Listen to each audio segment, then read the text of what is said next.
Hace poco más de una semana, pude asistir a la canonización de San Carlo Cutis y St. Pierre, en Georgia. Pude conseguir, entre comillas, pases para el backstage. Pude llegar hasta la puerta a pesar de todos los obstáculos que hubo para llegar.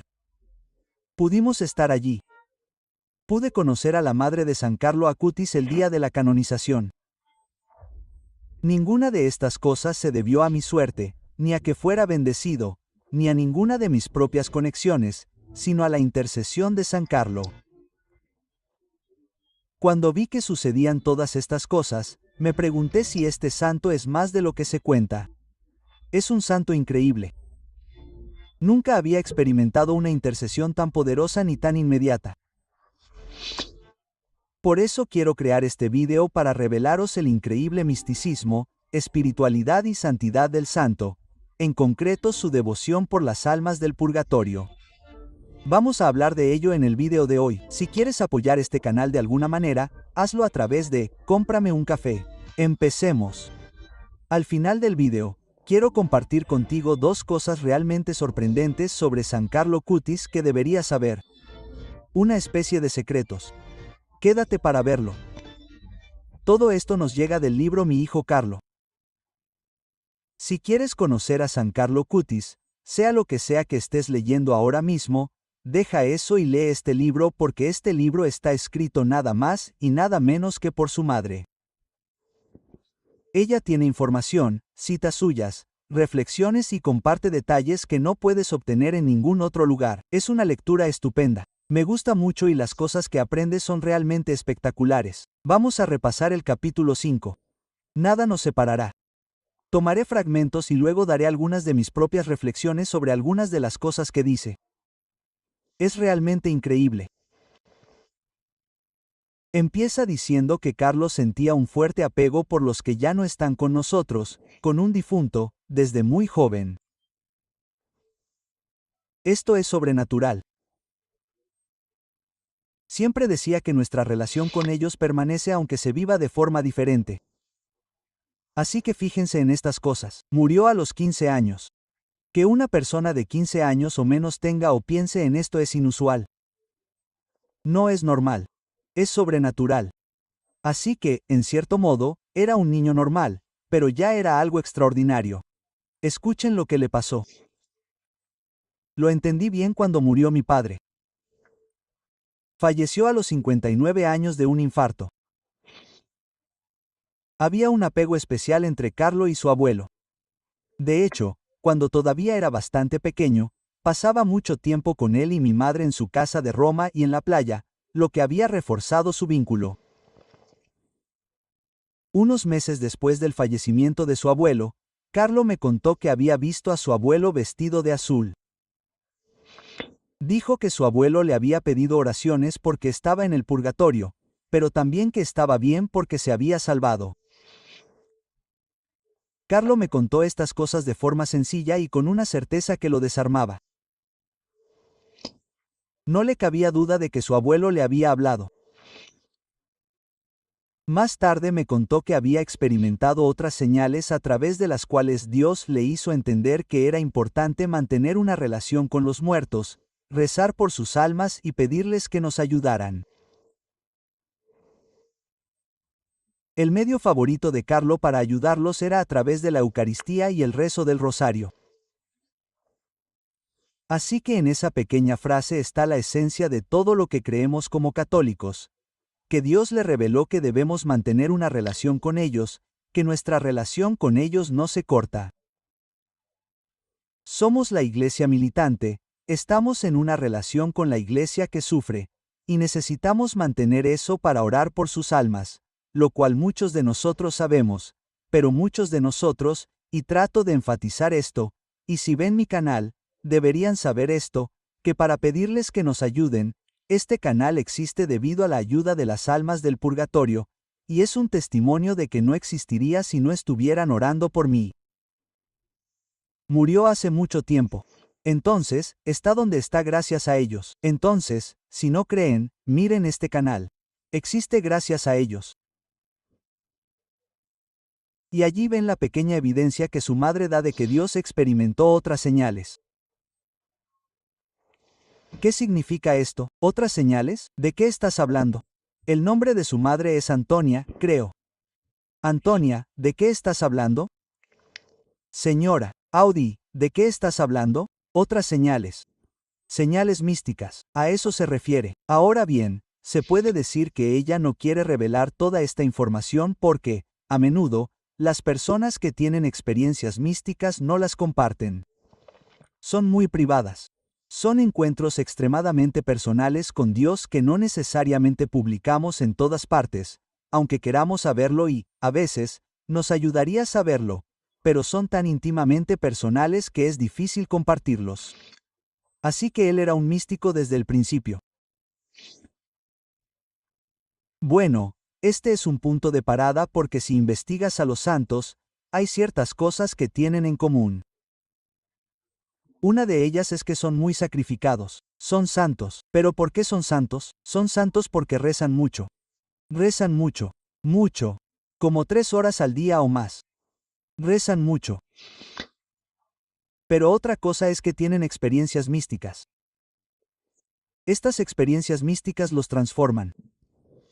Ya lo he dicho antes en el canal y la gente me critica. Una cosa es buscar experiencias místicas de tu propia creación. Una cosa es que intentes que sucedan. Que los muertos se te aparezcan, que los ángeles se te aparezcan. Otra cosa es pedírselas a Dios. No hay nada malo en pedirle a Dios o a un santo experiencias místicas, porque si dices, Dios, hágase tu voluntad, o si simplemente se lo pides a Dios, estás dando a entender que se hará su voluntad. No hay nada malo en hacer eso. Está mal buscarlas por tu cuenta para que sucedan sin pedírselo a Dios. Y permíteme proponerte que si no tenemos estas experiencias sobrenaturales, nuestra fe se verá atrofiada. Que cada santo investigue a un santo. Si no me crees, busca un santo. Ellos tuvieron al menos una, si no varias, experiencias místicas en su juventud y eso los transformó. Uno que recuerdo es San Máximo de Cobe. Tuvo un encuentro místico con la Santísima Madre cuando era niño. Eso los transformó en cierto sentido. Cada vez que recibimos la Eucaristía, es un encuentro sobrenatural. Pero ustedes saben de lo que estoy hablando. Así que ahora no estoy diciendo que las busquen, que solo le pidan a Dios estas cosas porque puede que solo tengan una en su vida. Pero siempre podemos pedirle al Señor, Padre, si es su voluntad, que me dé un encuentro místico para que pueda transformarme y convertirme en santo. ¿Traerá dificultades y sufrimientos? Eso es lo que tienen que hacer para convertirse en santos. Tienen que tener una vida difícil con pruebas. No hay forma de evitarlo. Entonces, solo algo para que lo consideren, ya que lo pedimos según la voluntad de Dios. Dios decide al final del día. Carlos solía decir que es principalmente a través de la adoración eucarística, que no es otra cosa que la adoración a Dios, que encontramos la totalidad de la creación. Y le encantaba recordarnos que prolongando esta santa práctica al menos media hora se puede ganar una indulgencia plenaria según las condiciones establecidas por la Iglesia, que puede aplicarse a uno mismo o a los difuntos del purgatorio. Dando a entender que iba a la adoración con frecuencia y durante periodos de 30 minutos o más. Consideren hacerlo.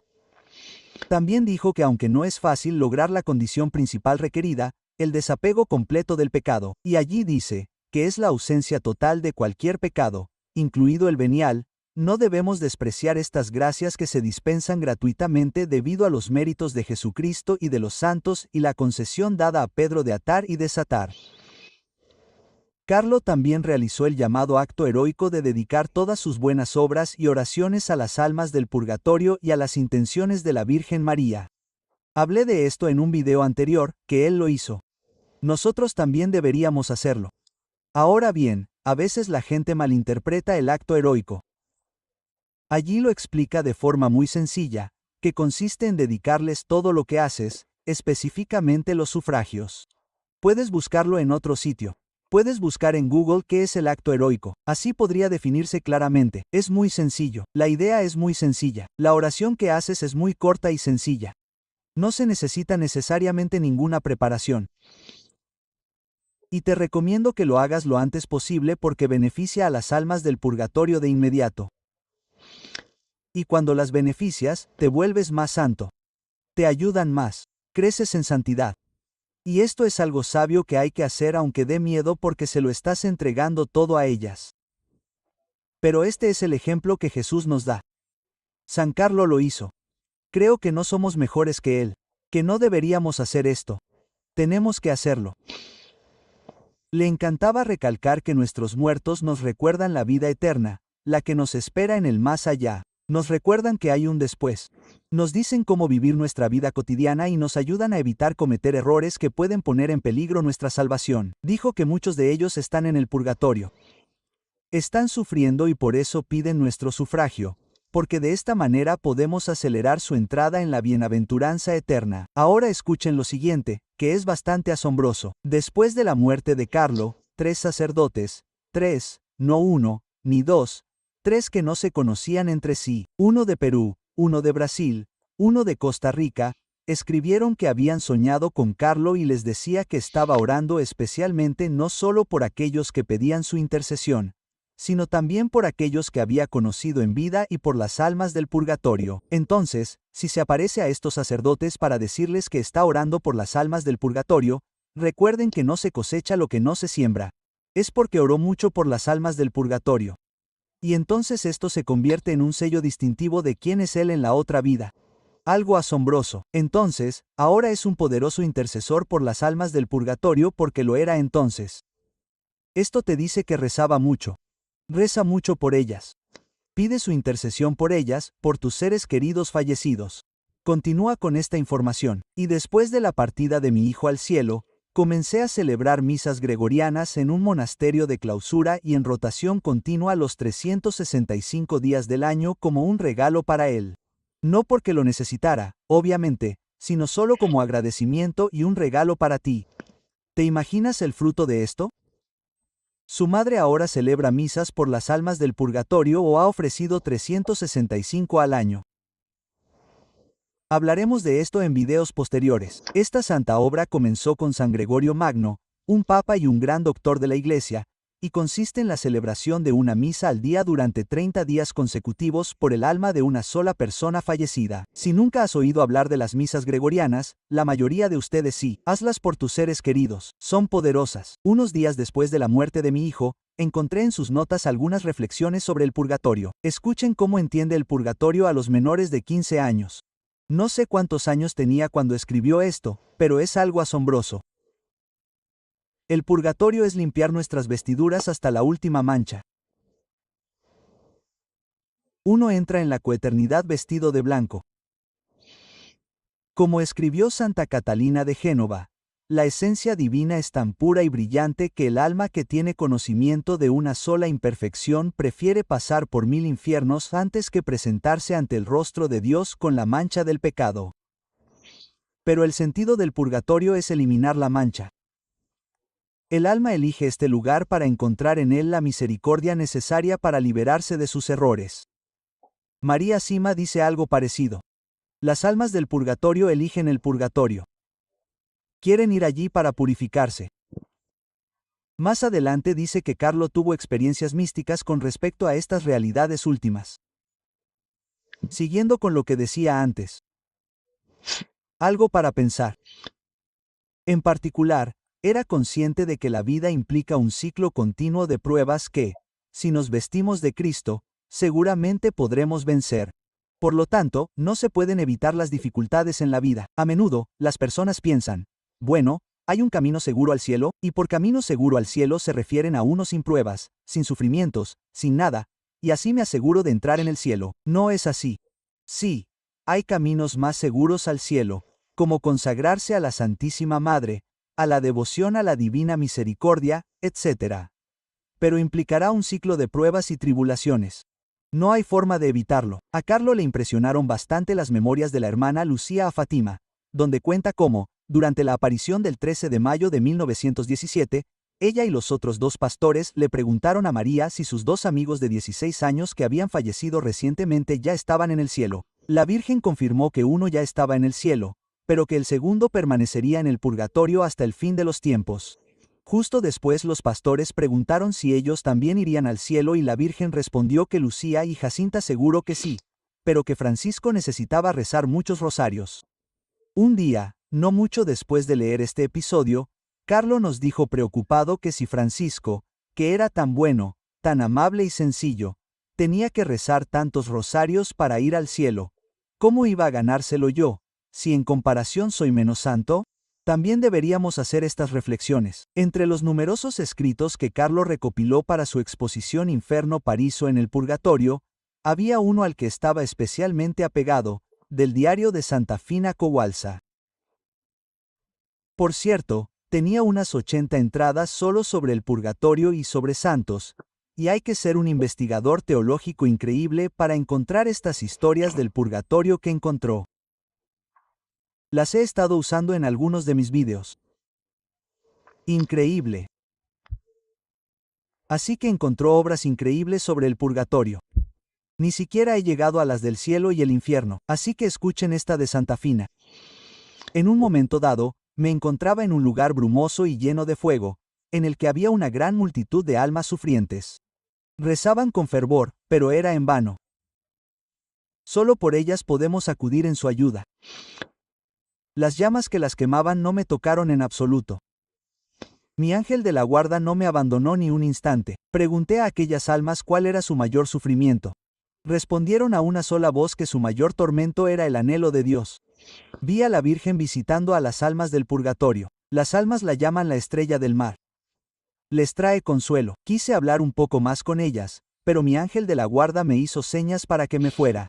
Salimos de aquella prisión de sufrimiento y oí una voz interior que decía, mi misericordia no quiere esto, pero la justicia lo exige. Más adelante, ella afirma que fue Beata, su niñera polaca, quien tuvo una influencia muy fuerte en él para rezar por las almas del purgatorio. Ella fue la que plantó esa semilla inicialmente. Ahora, como prometí, aquí están esos 2 secretos. La primera es esta. Él y su madre rezaron una oración a Nuestra Señora del Rosario de Pompeya para evitar el purgatorio. Hablemos de esto. El primer domingo de octubre, unos días antes de que Carlo muriera, rezamos juntos la oración a Nuestra Señora del Rosario de Pompeya. Le pedimos a la Virgen María que nos ayudara a ser santos, que nos ayudara a no pasar por el purgatorio y que nos llevara directamente al cielo después de la muerte. De hecho, ella lo menciona por segunda vez, así que esta es una gracia específica que él estaba pidiendo. Nuestra petición había sido formulada directamente por Carlos.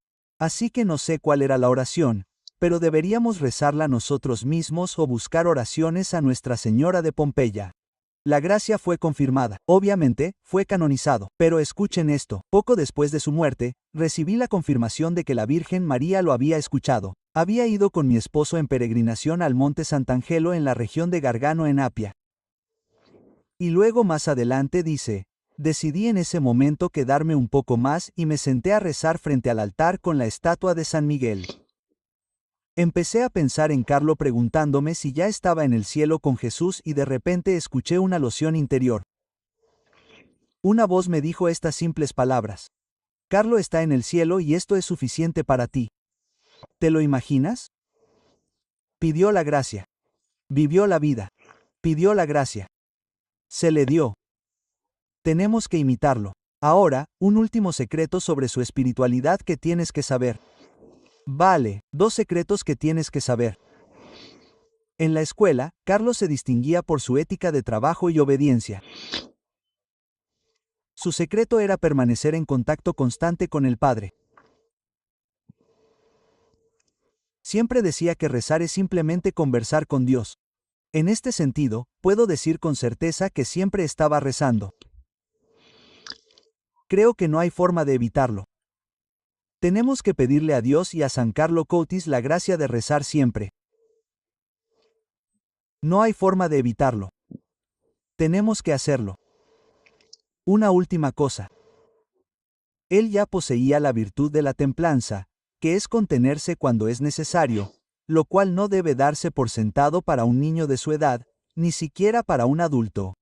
En este sentido, hacía pequeños sacrificios para ayudar a las almas del purgatorio. Por ejemplo, renunciaba a los refrigerios, los postres y la fruta. Hacía pequeños sacrificios a la Virgen María, que se lo había pedido expresamente en sus numerosas apariciones a lo largo de los siglos. También hacía sacrificios al no ver sus películas favoritas. Nunca quiso ver películas violentas o vulgares. Le encantaban los dibujos animados y los documentales sobre animales. Si veía anuncios cuestionables o sexuales en la televisión, se tapaba los ojos y salía inmediatamente de la habitación o pedía que cambiáramos de canal para no ver programas perjudiciales. Continúa hablando de muchas otras cosas. Este libro es asombroso. ¿Te queda claro ahora por qué es un santo canonizado? Podemos identificarnos con él en el sentido de que vivió en nuestra época, pero fue, con mucho, una persona extraordinaria, un verdadero santo. Y necesitamos pedirle oraciones porque es increíblemente poderoso. Y necesitamos imitar su ejemplo y convertirnos en santos como él. Amigos míos, si este video os ha ayudado de alguna manera, suscribíos, dadle a me gusta y apoyad el canal invitándome a un café. Nos vemos en el próximo.